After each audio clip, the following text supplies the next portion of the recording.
pendant très longtemps, pendant toute ma scolarité, il n'y avait pas tellement d'outils pour nous définir. J'ai été définie en tant que métrosexuel, bisexuel, je ne me souviens même plus des autres termes qu'on avait pour utiliser, jusqu'à qu'il y ait une première personne qui dit que j'étais gay. Ce qui est intéressant là-dedans, c'est que c'est jamais moi qui l'ai dit, mais toujours les autres. Et puis, mon premier coming out s'est fait à quel âge? Je crois que j'avais 20 ans, plus ou moins, envers mes parents. Mon coming out, c'est vraiment mes parents. Le reste était déjà fait. Je suis un homme trans. J'ai fait mon coming out transgenre il y a maintenant 4 ans. J'ai commencé la prise d'hormones il y a 3 ans.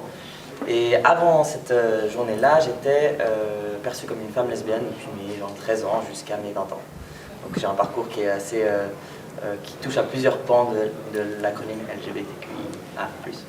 Donc aujourd'hui, je me définis comme homme queer, et on y reviendra peut-être après avec tous ces termes, même si je pense que vous êtes plus ou moins au courant déjà. Aujourd'hui, avec ma famille, ça se passe très très bien. C'est les premiers à déconstruire plein de trucs avec leurs amis, dans leurs différentes activités. C'est des bons petits soldats et soldates, donc j'en suis très très fière. Mais publiquement, c'est quand même assez compliqué encore aujourd'hui. Disons que moi j'ai un peu perdu ce fil parce que je vois plus du tout tellement ce qui se passe. Je vois plus la réaction des gens réellement, j'y prête plus trop attention, mais je sais que c'est quelque chose qui arrive tous les jours, encore en arrivant ici d'ailleurs, mais enfin on s'y fait. J'ai vraiment renoncé à ma vie privée, totalement, d'autant plus en tant que personnalité politique. Et pour moi c'est assez dur des fois, c'est vrai que j'ai peu d'espace privé. Dès que je suis dans l'espace public, on me reconnaît, on vient me parler, donc c'est super, j'en suis ultra reconnaissant. Mais c'est vrai que des fois, dans des moments un peu plus durs, typiquement, j'ai perdu mon grand-père il y a 5 jours, et donc du coup, je suis un peu depuis 5 jours en deuil, mais je dois quand même sortir dans l'espace public, puis je peux pas me permettre de pleurer, je peux pas me permettre de tout ça, parce qu'en fait, on va peut-être venir me poser des questions. Alors, cette campagne, comment ça va, non?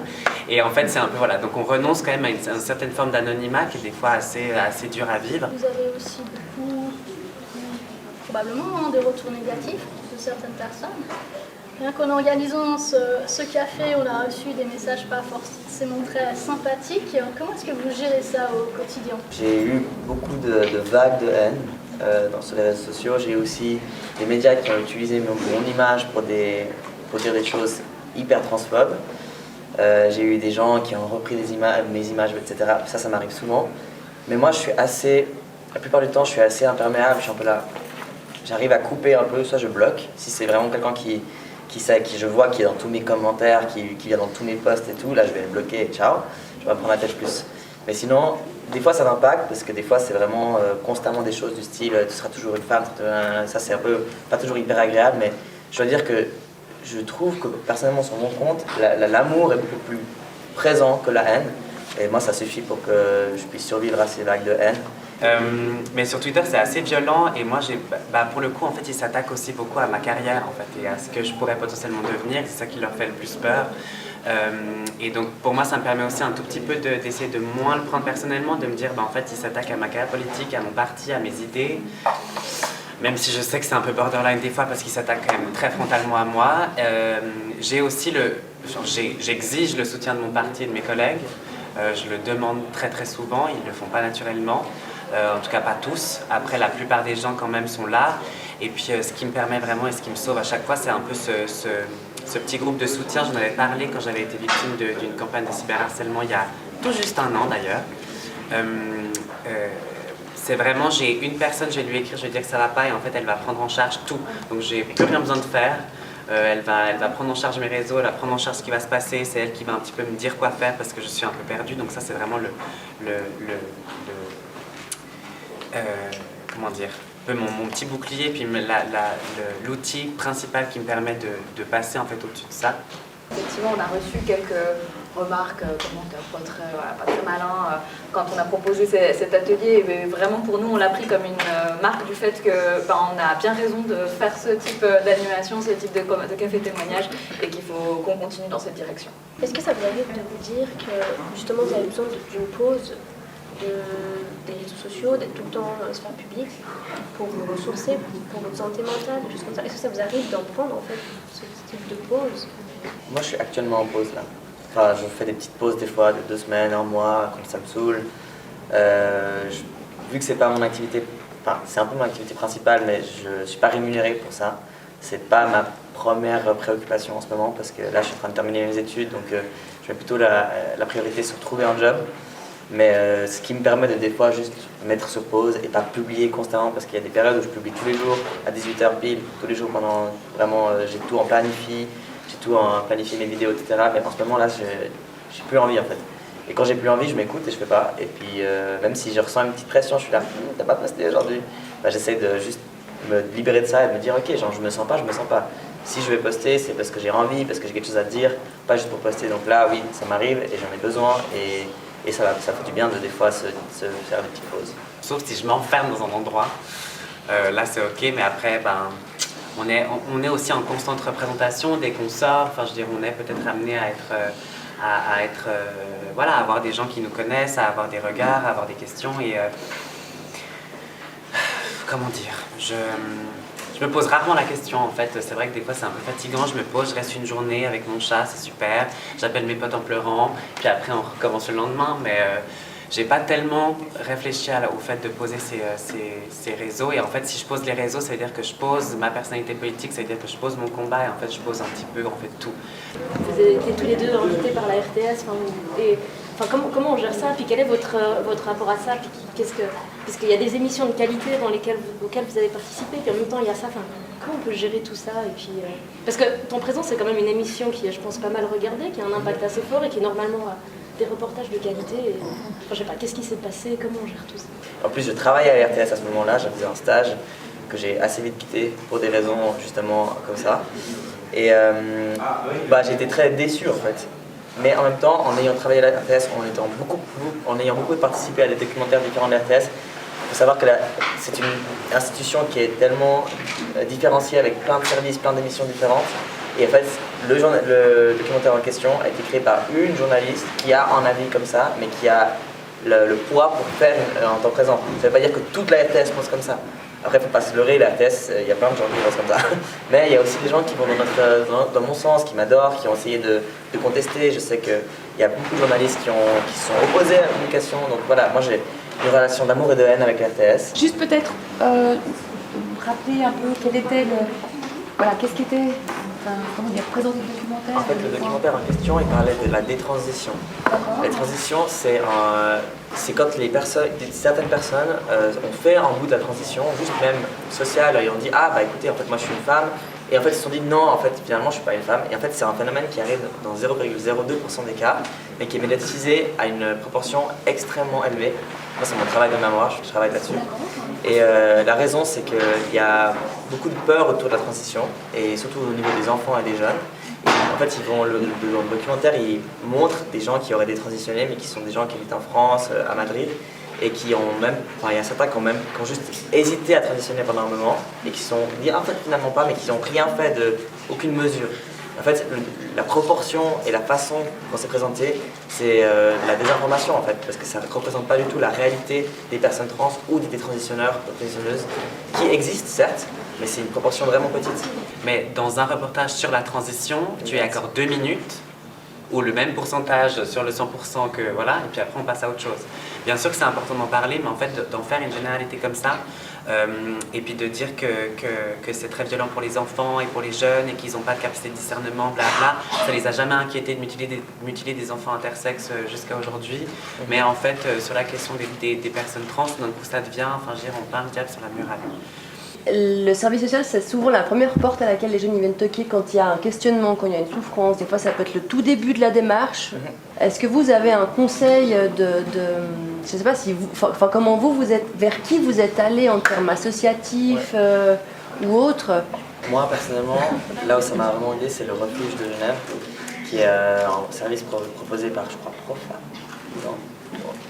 le refuge Genève, ça s'appelle. Et c'est un vrai... Ah, c'est Dialoguer, voilà. Dialoguer. C'est mon interlocuteur principal, justement, j'avais envie d'ouvrir un petit peu, puis de savoir un peu... Ils vont ouvrir Ils ouvriront eux C'est eux qui genre ouvrent. une porte. Ouais, c'est déjà bien. Après, sur Genève, moi, c'est tout ce que j'ai. Moi, je suis président du PAV, qui est le pôle agression et violence dans le canton de Vaud. Il est basé dans le canton de Vaud, mais on est actif sur toute la Romandie. On a 3 pôles et le pôle qui vous intéresse principalement, c'est vraiment c'est l'accueil et soutien psy. Ouais. On est financé par la LAVI et donc Profa et c'est un maximum de 10 séances. Après, pour des mineurs, on a besoin de l'accord parental, enfin, Ouais. c'est un peu Ça compliqué. pose d'autres questions. Mais après, nous, on peut toujours rediriger. On a vraiment des professionnels au niveau de cette association et je fais aussi partie du conseil de fondation d'Agnodis. Et en fait, c'est une fondation super où il y a plein de professionnels de la santé, donc ça, il faut vraiment tout de suite rediriger là-bas. Et aussi, elles sont actives sur toute la Romandie. Est-ce que vous avez aussi des soutiens de la part du personnel de l'école, d'enseignants, ou est-ce qu'il y a un soutien que vous auriez voulu avoir, qui peut peut-être aussi donner des idées non seulement aux élèves présents, mais aussi au personnel de l'école qui est présent, de peut-être se dire, tiens, qu'est-ce qui pourrait être attendu de moi? Au niveau scolaire, c'était l'enfer. J'avais personne chez qui aller, j'avais pas de point d'accroche en fait pour obtenir du soutien. Et c'est quand je suis parti de l'école que je me suis fait moi-même mon point de soutien en fait. Mais à l'école, dans les classes, il faut savoir que c'était quand même il y a 10 ans maintenant. Donc ces questions-là étaient vraiment beaucoup moins abordées. Et les élèves étaient très très homophobes. On ne savait même pas que la transidentité ça existait, donc on n'était même pas là. Et du coup c'était tout sans arrêt, chambrage, bullying, voilà, c'était pas ouf. C'est toujours le cas. Hein. Ouais, super. Peut-être moins dans le secondaire 2, mais Ouais. les petits, waouh, Je pense même ils dans sont rudes. Hein. J'ai plus peur des enfants que des UDC. J'avais aucun réel soutien parce que moi j'ai toujours été quelqu'un de très... comment dire? J'avais très vite compris que j'étais tout seul et puis que la seule personne qui pouvait me défendre c'est moi-même. Donc du coup dès qu'on m'ennuyait un tout petit peu, moi je réagissais mais genre quintuple. Et puis en fait après c'était toujours ma faute, donc c'était moi aux heures d'arrêt, c'était moi avec mes parents devant le prof, et le prof qui disait « Oui mais Marius il est un peu violent avec les autres élèves ». Donc en fait ça nous aide pas du tout à considérer tout ça, puis pendant des années mes parents ils ont intégré ça jusqu'au moment où on s'assoit ensemble quand j'avais 20 ans, 10 ans après, puis que je leur explique en fait, et là ils ont vraiment compris.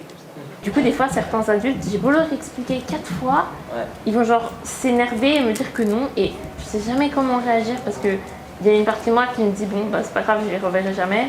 Il y a comme une autre partie qui dit j'ai envie de les taper et je sais pas comment réagir. C'est que les adultes, il faut savoir que pour eux c'est politique en fait. Pour eux ils se battent contre une idéologie transgenre. Donc ça c'est très dur à contrer. Enfin moi la seule façon que j'ai trouvée, par exemple j'ai souvent discuté avec des gens vraiment contre mon existence et tout ce que je fais c'est un peu, des fois je rigole et je suis un peu là, t'inquiète pas, c'est pas grave, c'est toi qui as un problème, moi je n'ai pas de problème.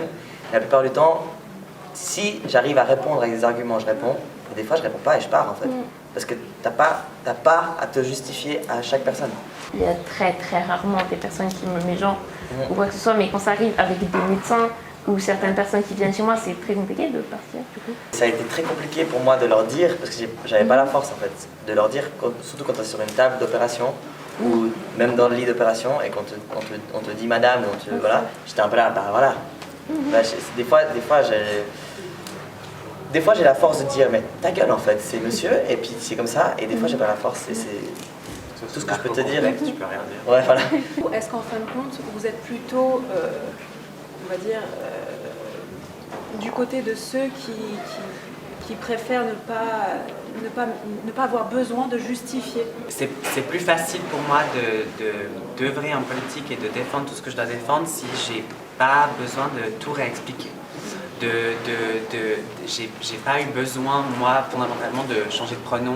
J'ai pas besoin de dire si on me dit madame, monsieur, la queen, ils disent tout ce qu'ils veulent, je m'en fous. Et puis aussi, s'ils me mettent genre c'est pas un problème, c'est plus un problème, j'ouvre la discussion et tout, mais parce que je sais que c'est aussi mon rôle. Et je sais que je m'en fiche s'ils le font et s'ils utilisent les mauvais termes, ou même si même qu'on parle pas de moi, mais qu'on parle d'autre chose, ou de la réalité trans et tout, ils se trompent. Je les reprends, mais en forme d'éducation en fait. Donc je vais jamais prendre ces choses personnellement. Alors moi personnellement, ça va faire comme ça. Il y a des moments où je suis là, en fait c'est ma vie, c'est mon cheval de bataille, c'est ma quête presque divine que j'ai sur Terre. Alors j'y vais à fond et je suis un homme trans en fait. Et des moments où je suis là, c'est trop dur à porter, par exemple, je suis parti là vivre 4 mois pour faire un échange universitaire à l'université de Boston. Et là-bas, j'ai dit à personne que j'étais trans, j'ai vécu ma meilleure vie pendant 4 mois. J'étais là, on verra comment c'est en fait, vraiment d'être un mec cis, hétéro, dans un univers où personne ne me connaissait. Et franchement, c'était agréable 2 mois et après, j'étais pas bien. Parce que c'est pas moi non T'as plus. enlevé un truc. C'est ça, mais j'avais besoin aussi, parce que des fois, j'ai besoin de... Finalement, on est tous des personnes, tu vois. Moi, je suis trans, mais pour moi, c'est vraiment une étiquette secondaire. Mais la réalité, c'est qu'aujourd'hui, vu le climat dans lequel on vit, c'est pas possible que ce soit juste une étiquette. Non, clairement, c'est un combat, c'est clair. Il y a Exact. pas de- Le problème, c'est que associé à ces perceptions, il y a des droits qui sont inexistants. Et c'est ça qu'on veut changer. Oui, c'est intéressant. C'est Je que comprends. notre Et plus identité est de attachée tolérance. Voilà. à des droits, notre identité est attachée à une certaine forme de vie, à une certaine citoyenneté. Je veux dire, nous, on n'est pas des citoyens comme d'autres. On ne peut pas jouir des mêmes droits, on ne peut pas jouir des mêmes voilà, prérogatives et tout ça. Et c'est ça qu'on veut changer fondamentalement. En fait, c'est notre rapport, c'est ça le caractère juste et égalitaire en fait, du combat. Et donc l'utopie dont on parle, c'est peut-être s'affranchir de cette identité-là, en fait, qu'effectivement on pourra être un chargé de projet, une personne, un homme, un président du PAD, enfin, dans le sens où voilà, on change de casquette. Et bien sûr que c'est cette fluidité-là qui est ultra intéressante et on veut pas s'en affranchir, mais que ça ne définisse pas, comme l'a dit, notre citoyenneté et notre rapport au droit. Vous avez dit qu'il n'y avait pas de débat sur ça en classe ou quoi. Je sais que moi, il y a 3 semaines de ça, il y a eu dans mon cours de philo un débat justement sur le mariage pour tous. Donc un débat vraiment où il y a eu des pour et le contre. Je ne savais pas. Mais du coup, ouais, on a eu un débat là-dessus et moi je me suis permis de ne pas venir au cours parce que je connaissais les gens de ma classe, les opinions et voilà. Et je pense qu'en tant que prof, tout ce que vous pouvez faire, vous ne pouvez pas dire à quelqu'un de changer son avis ou lui expliquer les choses ou essayer de déconstruire ça justement comme vous l'avez dit. Mais je pense que à partir du moment où ça devient des remarques qui peuvent être vraiment violentes, surtout pour d'autres élèves, parce que des fois le contexte, certains élèves peuvent le prendre super personnellement ou super mal, et c'est normal. Et je pense que tout ce que vous pouvez faire, c'est limiter les remarques qui sont vraiment homophobes, transphobes ou LGBT-phobes en général. On a eu des exposés en philosophie, dont un sur la transidentité. Sauf que déjà, la personne qui présentait l'exposé n'était pas du tout correctement informée et a utilisé plein de propos transphobes dans son exposé.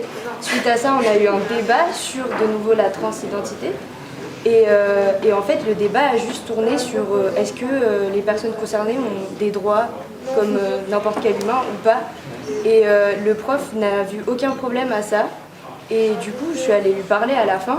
Parce que pour moi, c'est pas normal de débattre des droits d'une personne. Puis surtout, qu'est-ce qu'on en sait si toutes les personnes dans la classe sont cisgenres ou pas. Et c'est juste pas possible. Moi, j'interviens dans les classes. J'ai commencé à intervenir dans les classes récemment. J'ai fait pour l'instant 2 interventions. Une fois à Coton-de-Fribourg, une fois à Coton-de-Vaud. C'était pas ouf, mais moi je préfère prendre ça. Et en fait, j'ai remarqué que les jeunes, quand ils me voient moi, et qu'ils voient que je suis un mec trans, je leur dis oui, je suis un mec trans, on pensait que j'étais une fille, etc. Les gens ils se calment un peu et ils m'écoutent, tu vois. Mais c'est juste parce que je suis peut-être aussi plus âgé et que j'ai cette expérience-là et que je l'assume pleinement. Mais il y a rien, la violence entre les élèves, je sais pas comment la démanteler. Moi j'essaye de donner des inputs et souvent je raconte mon histoire de vie personnelle, je vais vraiment dans l'émotion, j'essaie de les toucher et puis là il y a des gens qui, je vois, ils sont là, ah ok, tu vois. Ce que j'ai décidé de faire, et aussi en tant que prof queer en l'occurrence, c'est déjà je pense que c'est important de se positionner soi-même en premier abord. Et si on a un parcours de thérapie, c'est encore mieux, ça aide beaucoup, je confirme, ça aide pas mal. D'aller pleurer en fin de journée. Je te jure. C'est déjà de te positionner toi, soit si tu es toi-même queer ou si tu connais des proches qui le sont, que ça peut aussi te toucher pour cette raison-là.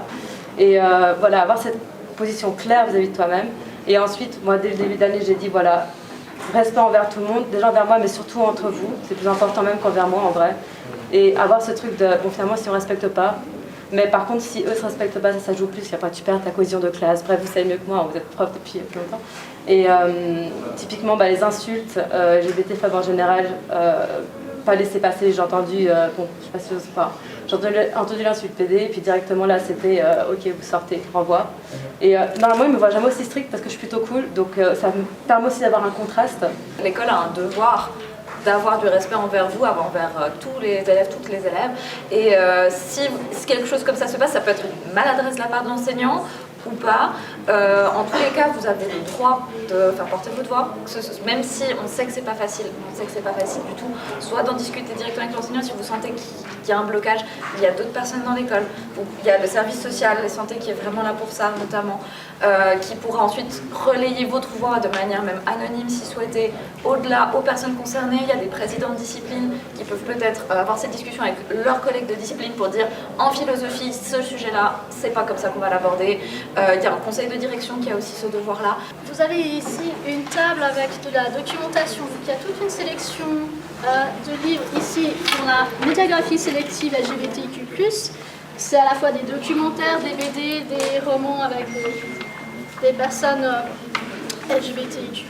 Vous allez aussi recevoir, vous avez aussi, si vous voulez, c'est les ressources électroniques sur les thématiques. Vous pouvez aussi conseiller ces documents à vos enseignants si vous pensez qu'ils sont mal informés. On va laisser la main à Laureline Hertz pour sa performance. Et je veux partir